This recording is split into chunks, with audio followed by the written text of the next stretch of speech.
It's a great day in SimWorld, everybody. Good morning, and welcome to SimWorld today. I'm B. Ron. Alongside me is my co-host Yells. Good morning, man. How you doing? Happy what's it? Thursday? Yeah, Thirsty Thursday. Thursday. Hey, I It's all want I blending want together, everybody to man. know we are so happy and thankful you dressed up for us today, man. Y'all check B Sure did. Ron out.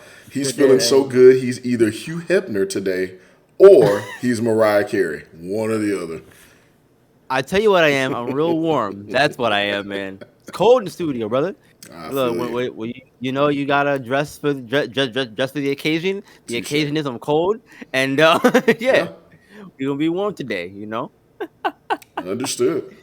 Gonna be warm today, man. Look, we had a great night of basketball last night. Let's go over some of the games, shall we? Let's Starting do it. off with the North and Rocky Mountain Monsters. Yeah, this was a pretty good game. It was a Yeah, very good game. Um, We see Akeem Young working here in the first quarter. Akeem Young had a really good game. He's working on the putback. That was the story of the game. A lot of people were hitting the offensive glass here. Mr. Andrew Wilson with the buzzer beating shot right there. That was big time. And then we see here Akeem Young working again. And he's going to go up and over Schindler's oh List, my as I like to goodness. call him. Yeah, Kim Young B-Ron. was absolutely on fire. Akeem Young and Alex Rodriguez seem to finally Yeah, get it together at the same yep. time in this game. What do you think about that? I think that's exactly what this team needs. We'll go talk more about Akeem Young in a minute, but this is exactly what they needed to get where they want to be this season. Totally agree, 100%. For sure. Alex Rodriguez here with the big catch. He's going to hit the three to seal the deal in the third quarter as the North is up three at this point. But the game stayed tight down the stretch here. 66 all. Alex Rodriguez getting to his spot and bang over Justin Bell. And that would do it for the game, B-Ron. The North take out the undefeated Rocky Mountains 68-66. Yeah, that was a phenomenal game. It was really great to see A-Rod and Justin Bell go back and forth at each other down the stretch there too, especially. Um, A-Rod had 26 points in 29 minutes, also had 4 rebounds, 2 assists as well. We mentioned Akeem Young, 17 points, 6 assists. Had a really productive game. Both those two did. For Rocky Mountain, Justin Bell, 13 points, 5 rebounds and assists in there as well. Dink Pate, 11, 6 assists, six rebounds, 4 assists for him, led the team. But in Duquan McDougal, 14 rebounds for Rocky Mountain in the game. But all that together was not enough to stop the North from winning. That was so fun last night. Such a fun game, man. Yeah, one of the things that I say is what we've seen for Rocky Mountain through the first three games prior to this one is somebody different stepping up every night. We know they can do it by committee because they have a lot of guys, and even last night proved that as they everybody that played in the game scored a bucket. Even though it's not all about buckets and points, everybody contributed in some way. But last night there was not that one guy that stepped up and gave them a big time game. And you know why? It was because of the North's defense. Defense was just stout last night for the North. You already mentioned Akeem Young, 3 blocks.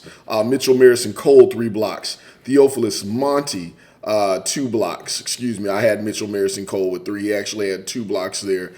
Kieran Seshu with a block. But even aside from that, just the contest on everything. Everything does not always lead to a block or a steal. They Right. made life hard on Rocky Mountain. And then on top of that, they were actually finally able to get production. Alex Rodriguez starting off this season, I think I mentioned it on the call, shooting around 38%, B-Ron. 39% in this one, 11 for 18. That's the definition of efficiency. Akeem Young on the other side of that, 8 for Mhm. 10. Most of those dunks, most of those finishes in the paint, I'll grant you that, but that's what you want to get. And then you had Yeah. everybody else contributing, hitting the kind of buckets that were need to be done. Here's the question that I have, though, B-Run. Is that the start? Is this the start of the North starting to turn it around now and showing us that they're the real ones up top? I think so. Yeah. When you have a game like this is one of those games where you go, we have something here. How do we continue to work with this? I think that that's what this was for the North. So most definitely, this was the spot where I think you start to see them take some sort of step forward. How big a step that is remains to be seen, but I do think that started something really good for the North. Well, huge win nonetheless. They knock off an undefeated team. They win at home. Drizzy was going crazy. We did Yeah. link up later. There was a nice little party. I can't talk about that on air, but a good time.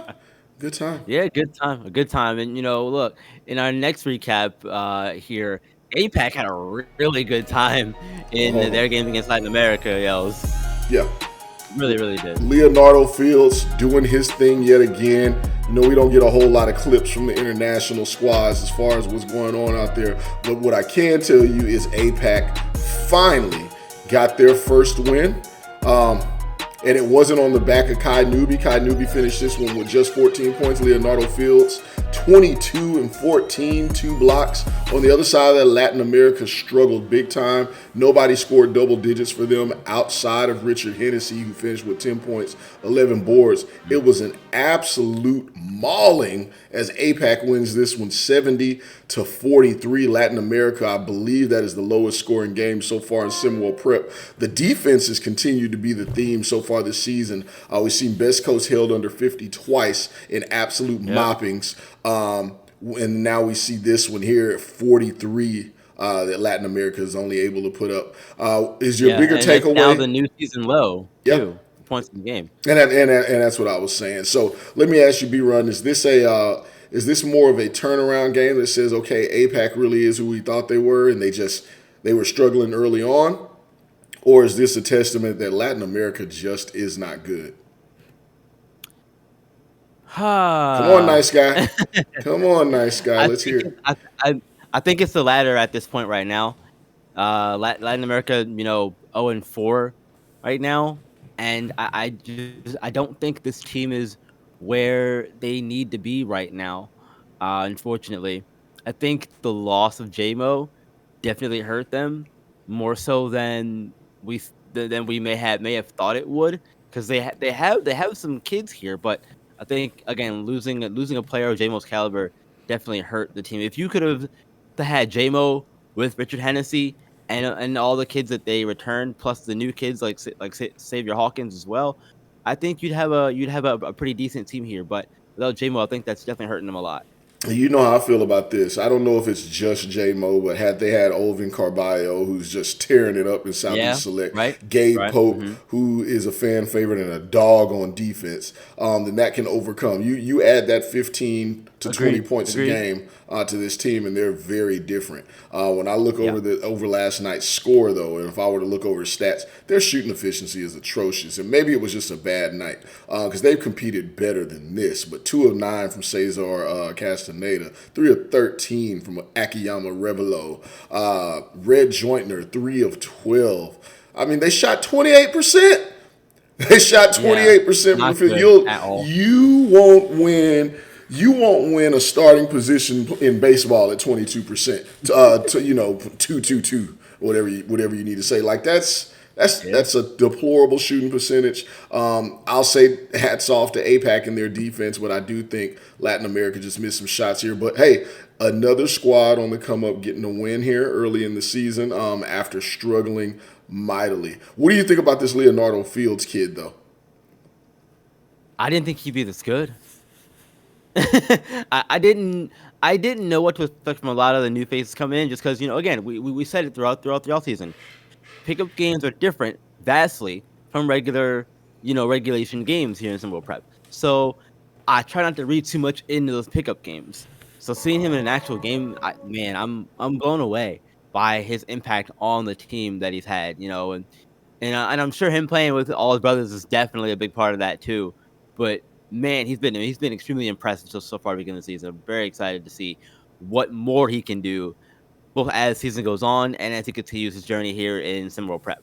Thought his brother Devin Fields would be the real highlight and attraction for this team, but it has absolutely been Leonardo, 6'11", moving like a gazelle out there. Devin Fields, still pretty good. Still pretty good kid. Sun Shungu, they Yeah, won this one without Sun Shungu, by the way. We'll make note of that. We'll asterisk that.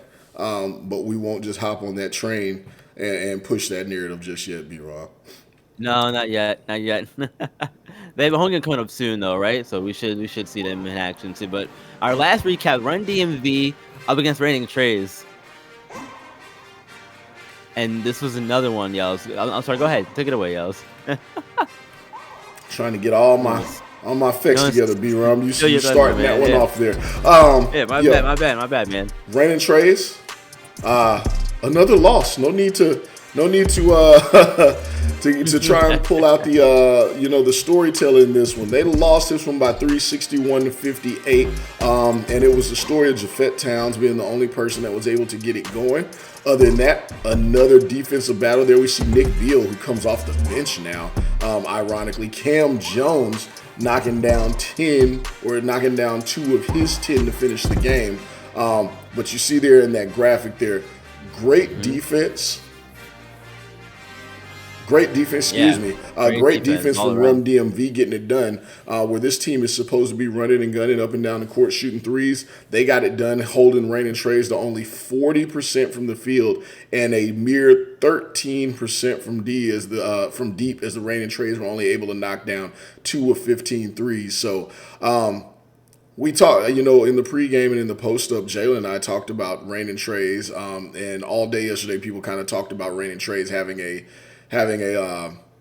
deeper team. Last night, they did not look so deep. Ryan Frugate had 16 points. But where was Brandon Crawford? Where was Jason Crosser? Jimmy Ethan King now in the Alexander, starting Jimmy lineup, only King. two Yeah, points. It was rough. yeah. It was. It really was rough. Um, I I don't. How can I word it? Because I feel like I've said it multiple different ways, plenty of different times. But this is one of those cases where I feel like I've been a little vindicated in the respect that it's Japhet Towns' team, and he's proven once again that he's the leader of this team. We all know that. But the question for me has always been who else is going to step up around him to give him some help. Tonight, last night it was Ryan Fugate, but but it wasn't anybody else. And you can't have that. You can't have two people scoring 26 points, 36 points, sorry, and expecting to win a game like that together. That's not how this works. You need more from your guys, way more. Way, way more. Didn't get it last night. I'm kind of disappointed in Brandon Crawford and Jason Crosser. I was ready to hop all aboard the Jason Crosser train this season, and now I've had to quickly get off at this exit and find alternate means of transportation. So yeah, not pleased at all. But look, we'll keep moving. Rain and Right? Trace, 2 straight losses. Not sure if there's a reason for us to start panicking or not, but it hasn't looked good. Hasn't looked Has good. not looked good for sure. Run DMV does get their first win though, and that's a good sign. As someone who's a big Run DMV fan, this is a good time for them to get their first win. But how many more can they string together is the question. Yeah. To be real here. But look, we talked about we let off with the North and their game over Rocky Mountain, their win over Rocky Mountain. We talked about that one, and Akeem Young really, made an impact in that game. And is he flying under the radar a little bit? You think? Akeem Young flying under the radar. Yeah, Big pit. No. I think he's just now getting it going. That's what we're seeing. He played terrible the first 2 games of the season. The other night, though, that 21-point, 17-board effort says, no, I'm the real deal. Remember who I am. Remember why I was brought in here. And he looked very good in that one. And more importantly, for all the fans out there and all the scouts, the big-time emphatic plays, the powerful dunks, the blocking it to the other side of the court, the yeah. powerful physical rebounds that he's grabbed. Those things matter in a major, major way.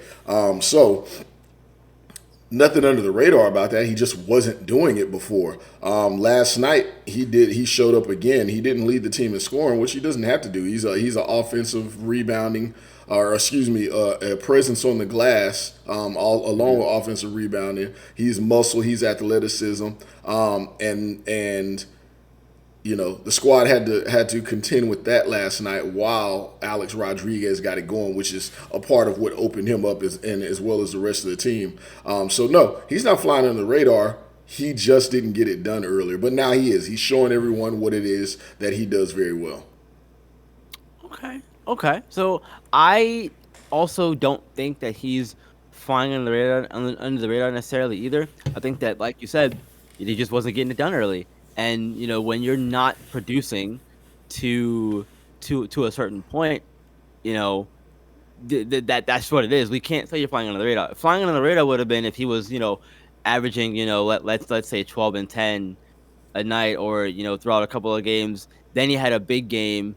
Then he went back to having a smaller, less impactful game, but still productive. That to me would have signified, hey, yeah, he's flying on the radar. He's producing, but he's not producing at the big level. Early in the season, he wasn't doing it at all. So to have the two big games that he had back to back, okay, now we can talk about it a little more, and that makes sense in my opinion. So I don't think he's flying under the radar as well. I think this is just a case of him putting a couple of good games together, and now we had to see if he can keep it up to really spend himself in that tier of finally having it together, so to speak. Because it's great. They had two games back to back, and they've been really good, but you got to be able to maintain that consistency in some way, shape, or form. I'm not saying you have to go out and do it every single game, because that's unrealistic. but to have an impact on the game that you've been having over the last two is what matters, in my opinion. 14 points a game, 8.5 rebounds, 2 blocks a game. That's a major impact. Yeah, I'm good with it, and that's overcoming some of the less than stellar stats that he had to start the season. Yeah, absolutely agree. Absolutely agree. Speaking of stellar stats, though, Yells, we're gonna play a little game of over under to end the show, because tonight the Bay Area Breakers welcome the OGs, and I feel like this could go one of two ways. It could either be a offensive explosion, or it could be what we've seen from the OGs so far this season, where they just play dominant defense and score 90 points on the other end of it. Um, I want to know. I want to know what your combined point total is for this game. Um, Over under for combined points. I'm gonna start, and I'm gonna put it at 140 points combined between the two teams. That's 80 and 60. Yeah, no, under. I'm going under. I have a number in mind. I don't know if I throw that out there or not for this game. But Yeah. we know I don't follow rules and they don't like that. So what I'm gonna do is I think I'm gonna give my number anyway. I see 125 as the number roughly. I see Bay Area right at or around the 50 mark for this game, 49 ish, because for some reason OGs love that 49 for number. Bay Area? Yeah, yeah. That's crazy. OGs have held teams to 49 twice now, Yeah. which is a weird thing. And that seems to be, as of right now, let me check my stats. Let me check my stats. They are holding teams. Look at that. They're holding opponents to an average of 49 points.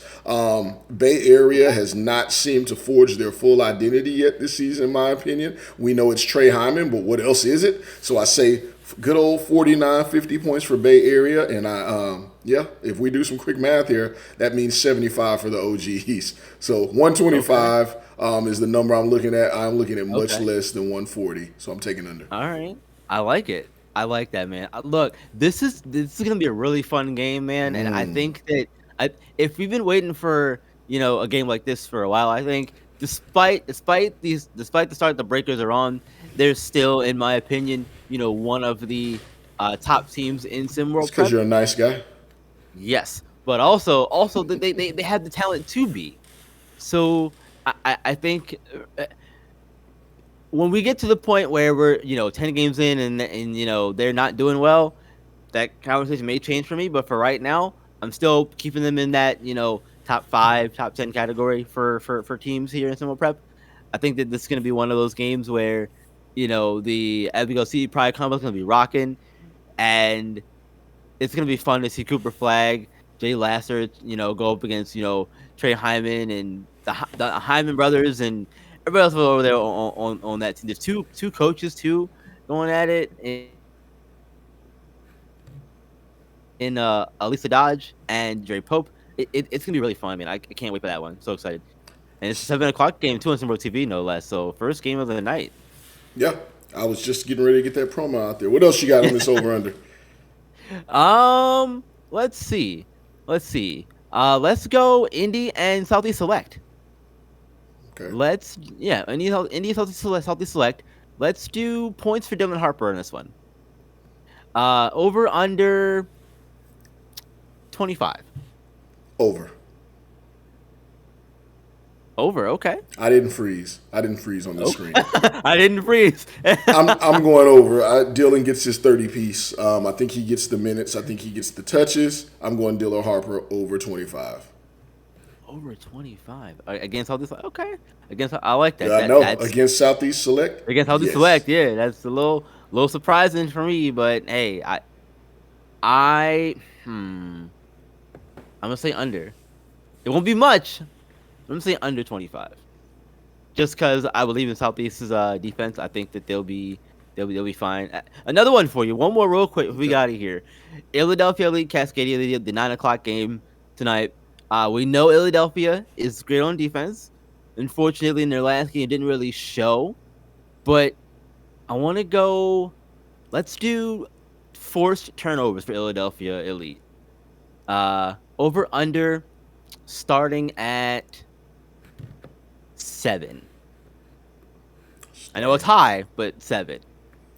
Cascadia doesn't really turn that ball over. I'm going over though. Philadelphia's got something to prove. Hey, Illtown gets down. Defensively, they are elite. They turn other teams over, and like I said, they're gonna have a chip on their shoulder in this one. I think they turn them over more than 7 times in this game. That's just based off character for me. Real character, I like that. That's a good one. Like I said, I know I started a little high, but I did that for a reason because I'm gonna take the under. But again, I'm gonna put them at 6. It's close. I'm putting them at 6. But you're right. They do have an elite defense, and I think they will want to come out and give Cascadia fits. Good luck though, because Kamon Jackson's been on a tear to start the season. We'll see what happens though. Plenty of time. We got games coming up for you all later on this evening. 7 o'clock and 8 o'clock. Bay Area and the OGs and Indy Stripes taking on Southeast Select. Those will be fun. Look out for all the other games tonight as well. That's going to do for us, though, here on SimWorld today. Thank you all for joining us. As always, we appreciate your time, as always. And remember, while you're here, click the like button, subscribe to the channel as well, and join the Discord. If you're watching us on YouTube, come be a part of the conversation and all that other stuff we got going on here for you. Remember, guys, SimWorld is the only place where you can see the game, be the game. We'll see you tomorrow on Friday.